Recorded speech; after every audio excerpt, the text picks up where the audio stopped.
स्थानिक स्वराज्य संस्थांच्या निवडणुका जाहीर झाल्या तेव्हापासून काँग्रेस पक्षामध्ये आतापर्यंत अनेक बैठका झाल्या. काँग्रेसचा इतिहास न सांगता शेवटची 20 तारखेची जी बैठक अत्यंत महत्वपूर्ण झाली, त्या बैठकीचा थोडासा वृत्तांत मी आपल्या कानावर टाकू इच्छितो, जेणेकरून आपल्याला सगळ्याच गोष्टीची स्पष्टता येईल. संभ्रमावस्था कुठेही राहणार. दिनांक 20 तारखेला नांदेडच्या शासकीय विश्रामगृहावर महाविकास आघाडीची बैठक झाली. 3 पक्षाचे अध्यक्ष, 4-4, 5-5 माणसाचे अध्यक्ष, खासदार, माजी आमदार, अध्यक्ष, खासदार, माजी आमदार अशी सगळ्यांची बैठक झाली आणि महाविकास आघाडी करण्याचा निश्चित निर्णय झाला, तशी घोषणा झाली.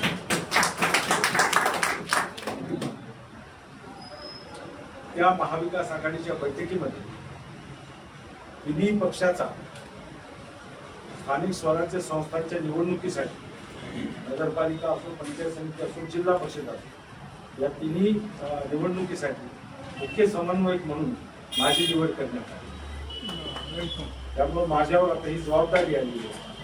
केवळ हा तालुका तर आपला आहेच आहे, तर काय बाकीचे जे काही विषय आपल्याला क्लिअर होत नव्हते ते मी समन्वयक म्हणून ऑफिशियली आपल्या समोर आता सादर केलं. पहिल्यांदा निर्णय असा की महाविकास आघाडी झाली.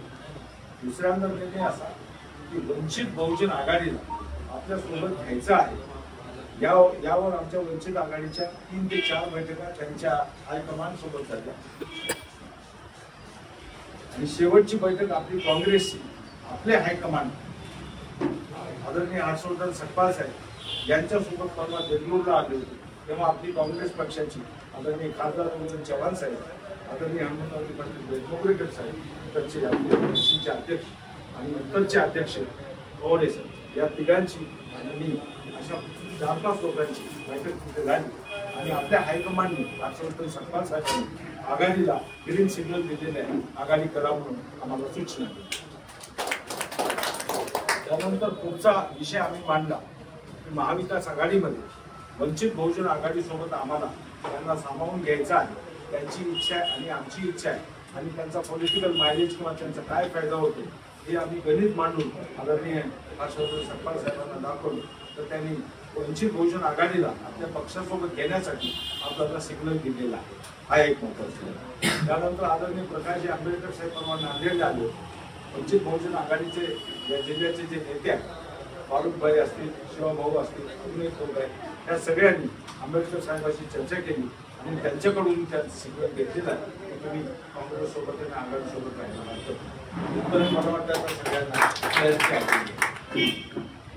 आता राहिला प्रश्न सीट सेलिंगचा.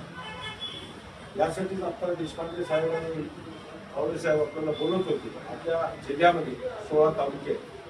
16 तालुक्यामध्ये प्रत्येक तालुक्यात 2 निरीक्षक असे 32 निरीक्षक आता सध्या काम चालू आहे. 5-6 तालुक्याचं काम झालेलं आहे. 5-6 तालुक्याचं काम 2-3 दिवसात संपूर्ण होणार. ते सगळे निरीक्षक आपल्याला एकत्र आम्हाला अहवाल देतील. काँग्रेस दक्षिणचा दक्षिण जिल्हाध्यक्ष गडकरी साहेबांकडे अहवाल जाईल आणि उत्तरचा राजेश पवार साहेबांकडे अहवाल जाईल आणि त्याच्यानंतर आमची काँग्रेसची जी हायकमांडची बैठक आहे ती होईल आणि दोन्ही जिल्हाध्यक्ष, जिल्हा परिषद, पंचायत समिती आणि नगराध्यक्ष पदाचा अहवाल आमच्या काँग्रेसच्या समितीमध्ये ते प्रेझेंट करतील, सादर करतील आणि यांच्या मार्फत त्यांच्या स्वाक्षरी यांचे जे काही रिकमेंडेशन असतील ते होईल. हेही आपल्याला क्लिअर झालं. आत्ताच एक फोन होता आपल्याला उद्धव बाळासाहेब ठाकरे हे स्वतः 4 आणि 5 तारखेला नांदेडमध्ये, त्याच्यानंतर 5 तारीख झाल्याबरोबर आमची पुढची बैठक होणार आहे.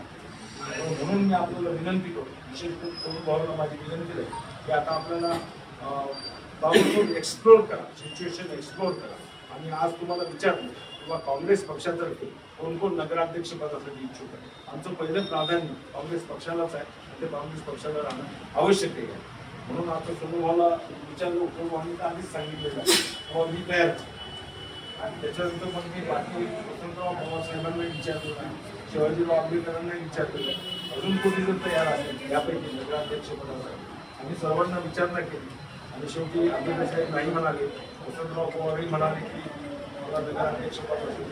तरी पण पुढच्या बैठकीत समजा वाटलं, यांना वाटलं, त्यांना वाटलं, काय सांगितलं म्हणजे आपल्याकडे पुढचं आपल्याला अध्यक्ष काँग्रेसकडून सोडून ही इच्छुक आहे असं जाहीर केलं.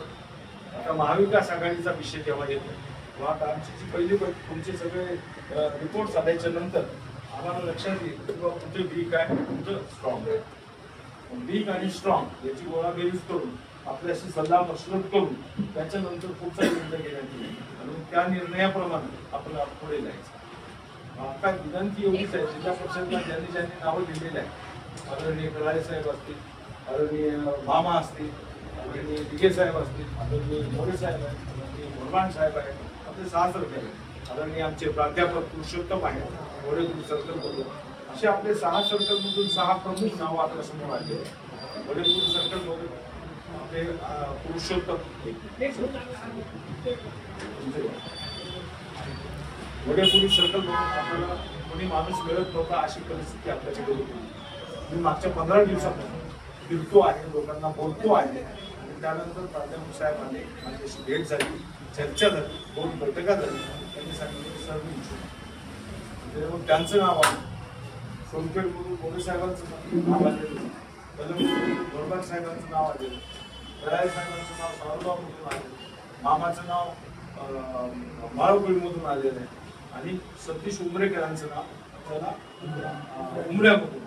म्हणजे असे 6 सर्कल आपले सर्वसाधारणपणे लोह्यामध्ये इतकी चांगली परिस्थिती येईल का नाही याची थोडीशी दुगदुग होती, काय होती. पण आज लोह्यामध्ये ग्रामीण भागामध्ये लोहा तालुक्यामध्ये अत्यंत आपली चांगली परिस्थिती निर्माण झाली. ज्याला कोणाला तिकीट मिळेल, माझे सर्व काँग्रेसच्या पदाधिकाऱ्यांना माझे हात जोडून विनंती, ज्याला कोणाला तिकीट मिळेल त्याच्या पाठीमागे त्या परिघातील किंवा त्या कार्यक्षेत्रातील काँग्रेसच्या कार्यकर्त्यांनी पण मग धनाने उपस्थित राहावं आणि आपल्या पक्षाला आणि आपल्या आघाडीला बळ द्या अशी आपल्याला विनंती करते. एखाद्याला तिकीट मिळालं नाही तर मग मी का फिरू अशी काही भूमिका तुम्ही कोणीच घेणार नाही, आम्हाला शंकाही नाही. आपण सगळेजण मिळून काम करणार. पुढच्या बैठका 1 किंवा 2 होती आणि त्यानंतर महाविकास आघाडीची जेव्हा सीट शेअरिंगची बैठक होती त्या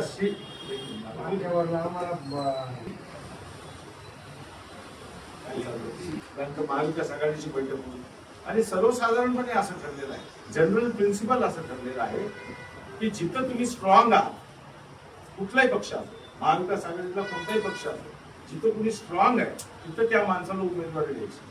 आमच्या दुसऱ्या दोन्ही पक्षांनी आम्हाला असं सांगितलं की आम्ही 2 पावलं मागे जायला, आम्ही असं काय आडेल तत्व धोरण आम्ही घेणार नाही. जिथं आमचा स्ट्रॉंग माणूस नाही तिथं आम्ही आडेल तत्वपणा करणार. इतके टक्के जागा मिळवा, इतकेच टक्के जागा मिळवा असं काही धोरण नाही. महाविकास आघाडी जी काही आघाडी होते ती अत्यंत प्रेमपूर्वक आहे, भांडण नाही, एकदम सर्वोदय आहे आणि एकत्र येऊन आपण काम करत आहोत. जेव्हा आघाडी होईल तेव्हा आपणही आपल्या लेवलवर एकत्र येऊन काम करायचं. या सगळ्या गोष्टीची चर्चा आता आपल्या समोर आलेली आहे.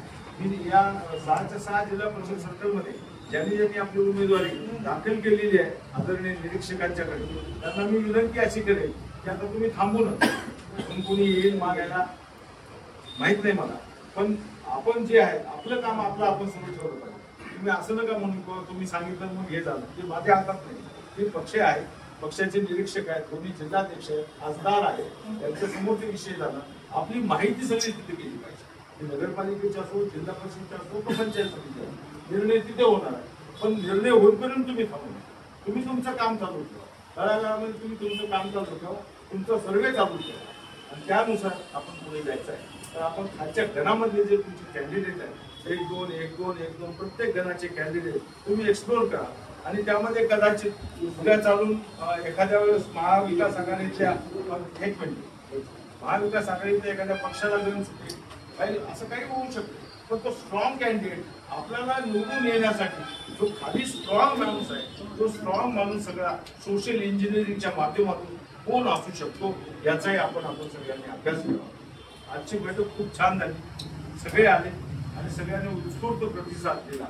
मी सोनूला विनंती करेन की आपण आता 1-2 दिवसामध्ये थोडंसं फिरा, सगळ्यांशी बोलून घ्या, खाजगी बैठका घ्या आणि 2 दिवसामध्ये सगळी नावं कशी येतील हे बघा. आणि या जिल्हा परिषद सर्कलचे जे काही नेते आहेत त्यांना विनंती करतो म्हणजे त्यांची जी नावं राहिली आहेत ती 1-2 दिवसात आम्हाला नावं मिळाली म्हणून आम्हाला वरच्या बैठकीमध्ये सादर करता येईल.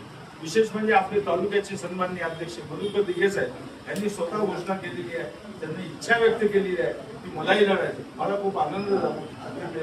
त्यांच्यासाठी आम्ही शुभेच्छा व्यक्त करतो आणि आमच्या शहराध्यक्षांनी इच्छा व्यक्त केली की मला नगराध्यक्ष त्यांच्यासाठी सोनूभाऊसाठी आपल्याला सगळे संभ्रम दूर झाले असते. आता फक्त राहिला जो मुख्य प्रश्न सोनूभाऊ आणि तुम्ही आणि सगळ्यांनीच सांगितला तो विषय सर्व असं ओपन सगळ्या